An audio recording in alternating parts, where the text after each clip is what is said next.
kanta kita sa isa kalantaw. We will sing, there's a land that is fairer than day.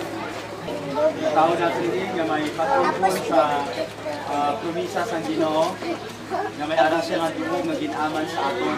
Kailangan mga nagtuo, nagsalit na sa yan. So as we sing this song, let us sing the promise of the Lord. Okay? Okay na yung mga programs. Tawag natin, there's a land that is fairer than day. There's a land, ready, sing. There's a land that is fairer than day. And by faith we can see it afar. For the Father waits over the way to prepare us a dwelling place there. In the sweet by and by, we shall meet on the beautiful shore. In the sweet by and by, we shall meet on that beautiful shore. We shall sing on that beautiful shore the melodious songs of the blessed, and our spirits shall sorrow no more. Never sigh for the blessing of rest. In the sweet by and by, we shall meet on that beautiful shore. In the sweet by and by, we shall meet on that beautiful shore. To our bountiful Father above, we will offer the tribute of praise for the glorious gift of His love and the blessings that follow our days. In the sweet by and by, we shall meet on the beautiful shore. In the sweet by and by, we shall meet on that beautiful shore. Tuya ko magbasa sa pulong sang Ginoo. Hindi siya makita sa 1 Thessalonians chapter 4, verses 13 to 18. Ini siya nagapahanumdum sa aton sa buhi nga promisa. Mga kamaturan nga dapat naton mahibaluan sa siningation na hanungod sa mga nagkalamatay. Sa mga tumuluo nga nauna sa aton nga nagkalamatay na. Pamatihan naton ini kag aton nga ang kunon ang promisa sang Ginoo. Mga utod, gusto namon na mahibaluan ninyo ang matuod parte sa mga nagkalamatay. Agod hindi mo magkasubok pareho sa iban nga wala sing paglaom. Nagapati kita nga si Jesus napatay kag nabanhaw. Gani nagapati man kita nabanhawon sang Dios ang mga nagkalamatay nga nagtuo kay Jesus. Kag paupdon niya sila kay Jesus. Ginasugid namon sa inyo ang suno sa gintudlo mismo sang Ginoo. Nakita nga mga buhi pa sa pagbalik sang Ginoo, hindi mag-una sa mga nagkalamatay. Sa sinamation, ang Ginoo mismo magapanaog, halin sa langit nga may pagmandok. Mabatian ta ang pagtawag sang Pangulo nga anghel, kag ang tunog sang trumpeta sang Dios. Kag ang tanan nga nagkalamatay, nga nagtuo kay Kristo, banhawon anay. Pagkatapos, kita nga mga buhi pa, sa sina nga tion, sabliton, upod sa ila, sa mga panganod, sa pagsugata, sa Ginoo, sa ibabaw. Kag, manginkaupod kita sa Ginoo, hasta sano. Gani, balik una, kag lipayan ninyo, ang isa kag isa paagi sa sini nga mga pagpanutlo. Dayawan ang Ginoo sa iya balaan nga pulong nga aton pamatian sa sini nga aga nga ang aton paglaom buhi. Kami ara kita nga buhi nga manluluwas ang Ginoong Jesucristo. Kag siya napatay kag nabanhaw. Kag sini sa pulong sang Ginoo subong ang tanan nga mga nagtuo nagsali sa iya may ara man nga pagkabanhaw. Gani aton ginasilibrar ang kamatayon sang pagtulunan sang mga Kristohanon. Kay ang pulong sang Ginoo mapamatud-an gyud kag masaligan. Ang Dios wala nagabinutig. Hindi kailanman ang Dios nagsinungaling sa atin. Kaya nga dapat malaman ng bawat isa ngayon ang katotohanan patungkol sa tunay na pananampalataya kay Panginoong Jesucristo. Sabi ng Panginoong Hesus, para ang bawat isa makapunta ng langit, sabi niya, kanino tayo lumapit? Narito ang kanyang pahayag. Ako ang daan, sabi ng Panginoong Hesus, ako ang katotohanan, ako ang buhay. Walang makakapunta sa Ama kung hindi sa pamamagitan ko. Narito ang pangako ng Panginoon sa atin. Kaya po napakaganda na ang mga salitang ito na ating napakinggan, atin po itong ingatan, at atin po itong ipagsabihan sa iban. Ibahagi po natin ang katotohanan ito sa mga taong walang pag-asa. Sinasabi na salita ng Diyos, sinasabi niya sa atin na tayo po ay magkakaroon ng muling pagkabuhay. Dahil ang Panginoong Hesus ay muling nabuhay. So let us rejoice this morning because Ate Merle, ang lawas niya ari din sa buong. Sabi ng Biblia, pagdating ng Panginoong Hesus, siya na nauna sa atin, uunahin siyang bubuhayin muli. So, ibig sabihin, yung kanyang espiritu at ang kanyang katawan magkakaroon ng pag-iisang muli. At yung katawan na yan, na nabubulok, babaguhin ng Panginoon at papalitan niya ng katawang hindi nabubulok, hindi nasisira. Kaya nga, pasalamatan natin ang Panginoon. For 72 years, binigay ng Panginoon sa atin ang ating mahal sa buhay sa ating Merle. At hindi ito nagtatapos. Sapagkat muli tayong magkikita-kita doon sa langit. Okay? So ngayong umaga, mga kapatid, huwag tayong malungkot, bagamat tayo po ay magdiwang. Sapagkat ang kanyang anak, si Ate Merle, ay kinuha niya na upang hindi na magdusa sa mundong ito na punong-puno ng paghihirap.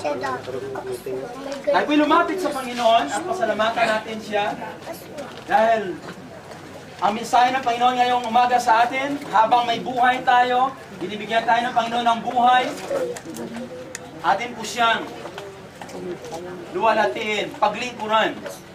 Gamitin yung ating buhay para sa Kanya at para sa Kanya lamang. Tayo po lahat ay yumuko at tayo po'y manalangin. Amang Diyos sa langit, nagpapasalamat po kami sa iyo pong buhay na pangako. Sa iyong mga salita ngayong umaga, Panginoon. Na binigyan mo kami ng katotohanan upang malaman namin, Panginoon, ang amin pong purpose dito sa mundo.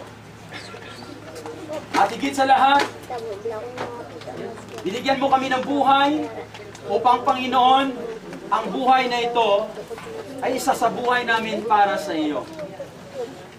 Pinasasalamatan ka namin sapagkat, O Diyos, ang kamatayan ng aming mahal sa buhay, ito, O Diyos, ay nagpapatunay ng iyong kapangyarihan. Na sa kabila na may kamatayan, ngunit ang kamatayan ay hindi nagtatagumpay. Sapagkat sa pagkatapos ng kamatayan, sa lahat ng mga tumanggap at nanalig sa Panginoong Hesus, mayroong buhay na wala hanggan at mayroong pagkabuhay. Dahil ikaw, Panginoong Hesus, habang buhay kami, nagkaroon kami ng pagkakataon ng pagkilala sa iyo at pagtanggap sa iyo bilang personal na Panginoon at tagapagligtas ng aming buhay. At ang iyo pong alagad, ang iyo pong anak si Ate Merly, narito ngayon ang kanyang katawan. Amin pong ilalagak sa lupa. Kami po, Panginoon, ay naniniwala na ang kanyang panlupang katawan ay muli mo pong babaguhin sa iyong pagdating.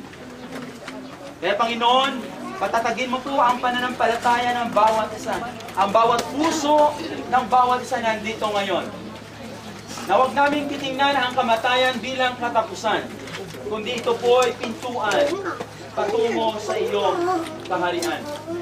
Huwag po namin titingnan ang kamatayan bilang sagabal, kundi, Panginoon, ito po ay isang daan patungo, Panginoon, sa iyong presensya. Salamat, Panginoon, na ikaw ay aming pong niluluwalhati, pinupuri, maging sa kamatayan ng aming kapatid. Kaya, O Diyos, tuloy kang magbigay ng pag-amuma, magbigay, Panginoon, ng kaligayahan, magpuno, Panginoon, ng pananampalataya sa bawat puso. Tuloy namin kinikilala ang iyong presensya at ang iyong kapangyarihan. Maraming salamat, Panginoon. Ito pong aming dalangin sa pangalan ng Panginoong Hesus, na aming Panginoon at aming tagapagligtas. Amen and amen. Brothers and sisters, the Bible says, death is coming to us all. And this morning, since death once again visited us, it has become now our sad duty to commit the body of Ate Merly, Mrs. Merlinda Tuliaga Punsalan, to the grave. Earth to earth, ashes to ashes, and dust to dust. And our inspiring privilege to commend her soul to our Maker, our Father, and our Redeemer. In the confident hope, the Bible says, the coming again of our Lord and Savior Jesus Christ, the resurrection of the body from the grave, and His promise that joyous life reserved for those who have placed their faith in the Lord Jesus Christ in the realms of glory. Father, thank you so much.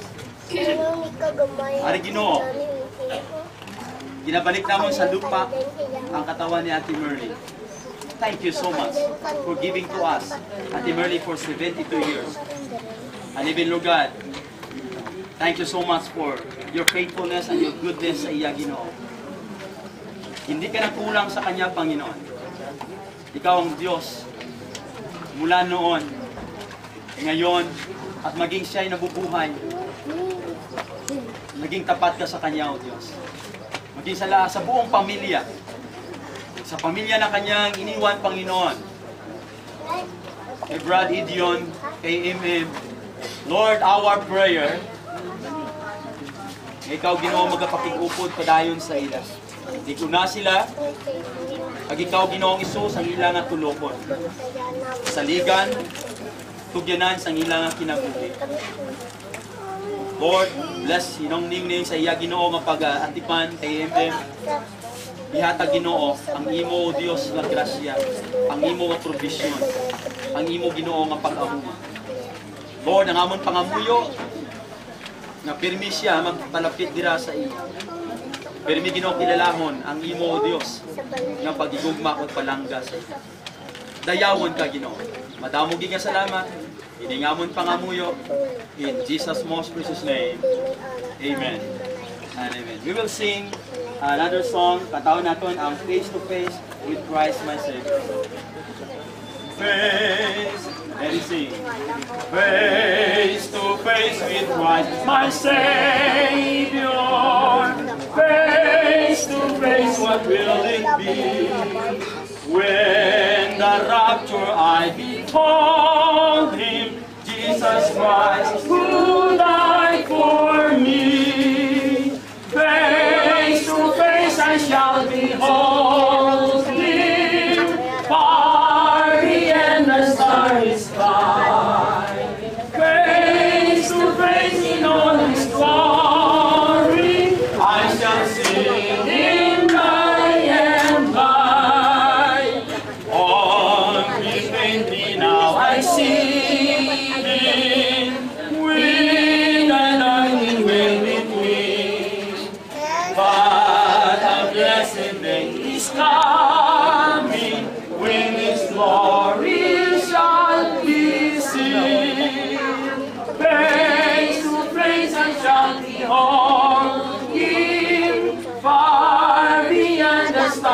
sky.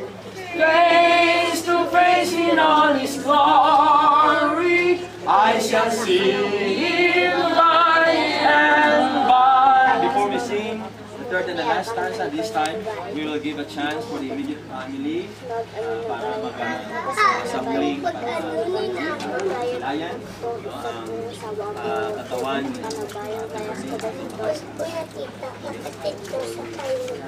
ito call on the immediate family. Take time sa pag-gaze sa Happy Mary. Then after this, we will sing third and fourth stanza. Then inahang niyo po ang in charge para isunod na sa inyo.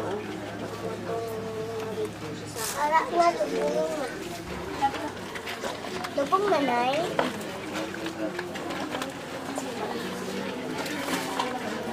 Ito nagdito. Stabo ko na dito.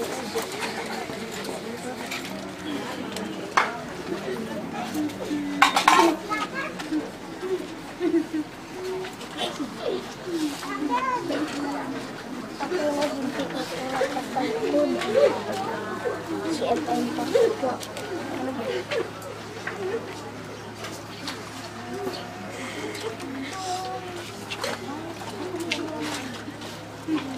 Ito isa ko kasi ako kapalakon. Si Epa.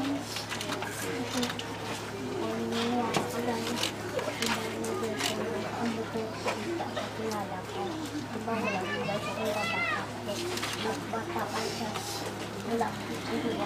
Hindi amang pagsisip.